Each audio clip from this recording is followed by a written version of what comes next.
IFE Elevator Installation Guidance Video Series Door Lock Short Circuit Test. Maintenance mode, safety door lock circuit is good. Short circuit 130 and 1310 on the AA plug. The main elevator door lock is short-circuited. When testing the auxiliary door, short circuit 133 and 134.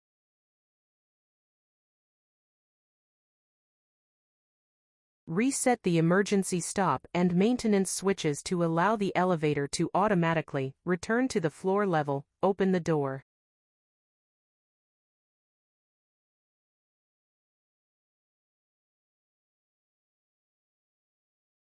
When the display screen shows E53 fault, it indicates success. Codes 105 and 106, respectively, represent the main door and the secondary door.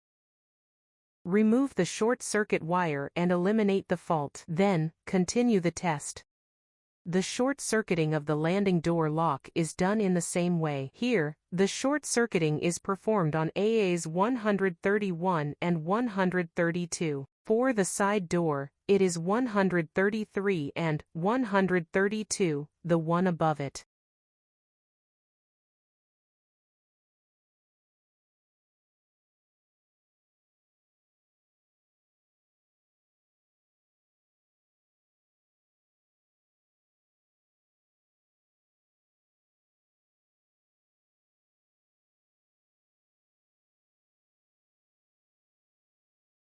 Displaying E53 fault. Experiment successful. Proceed to eliminate the fault and remove the short circuit wire.